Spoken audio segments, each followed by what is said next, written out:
அதே போல திரு பிரபா அவர்கள், திருமதி மலர் இன்றைய தினம் வருகை தந்திருக்கின்ற தமது பிள்ளைகளின் அபிவிருத்தியில் ஆழ்ந்த அக்கறையுடன் திகழும் பெற்றோர்கள், மிகவும் நிறைந்த தயாரான நிலையில் போட்டிகளில் ஈடுபட்டு தமது திறமைகளை இன்றைய தினம் முன்னிலைப்படுத்திய மாணவ செல்வங்கள் உள்ளடங்களாக அனைவருக்கும் இனிய மாலை வந்தனங்கள்.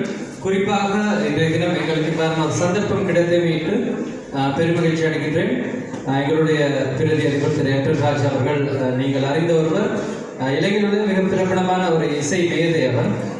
குறிப்பாக அவருடைய ரெயின்போ இசைக்குழு அதன் ஒரு ஸ்தாபகராக அவர் இருப்பது மாத்திரமல்லாமல் இந்தியாவிலிருந்து வருகை தருகின்ற பல பின்னணி பாடல்களுக்கு பின்னணி இசை அமைத்த ஒரு மாபெரும் இசை மேதை அவர்களை இன்றைய தினம் எங்களை அழைத்த பொழுது நாங்கள் மறுக்காமல் எங்களுடைய பல்வேறு வேலைகள் இருந்தாலும் அதை புறந்தள்ளி வைத்துவிட்டு இன்றைய தினம் வருகிறோம்.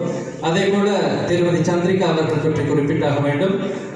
இப்பொழுதும் பகுதி நேர ஒரு அறிவிப்பாளராக இலங்கை வானொலியில் இருந்து கொண்டிருக்கின்றார். தமிழ் மொழி தொடர்பாக தமிழ் மொழி புலமை மிக்க ஒரு ஆளுமை என்று குறிப்பிட வேண்டும். நாங்கள் மூவரும் சேர்ந்து இந்த மத்தியத்துவத்திற்கு எங்களுக்கு பெருமளவு ஒத்துழைப்பினை நல்கியிருந்தார். அருகில் உள்ள பாடசாலை ஆசிரியர் திரு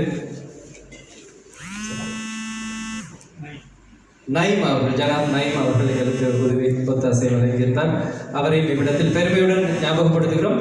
குறிப்பாக இந்த வாத திறமை மிக்க மாணவர்களிலிருந்து ஒரு அணியை தெரிவு செய்வது என்பது ஒரு சாதாரண விடயம் அல்ல, மிகவும் சிக்கலான கடினமான அந்த விடயமாக அமைந்தது.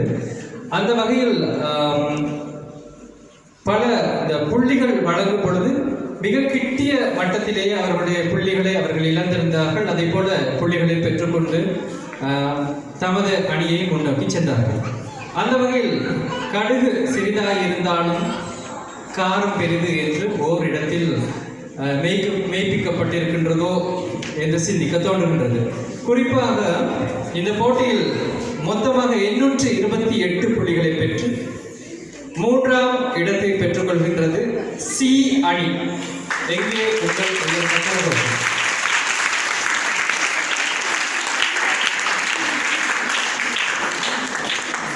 நான் ஏற்கனவே குறிப்பிட்டது போல இந்த புள்ளிகள் எல்லாமே கடுகுகளுக்கு சார்பாக அமைந்திருக்கின்றது என்று குறிப்பிட வேண்டும்.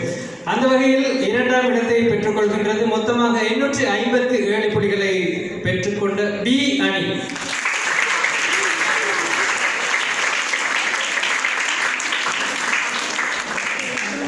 மொத்தமாக 883 புள்ளிகளை பெற்று இம்முறை இந்த அகரம் கல்வியகம் நடாத்தும்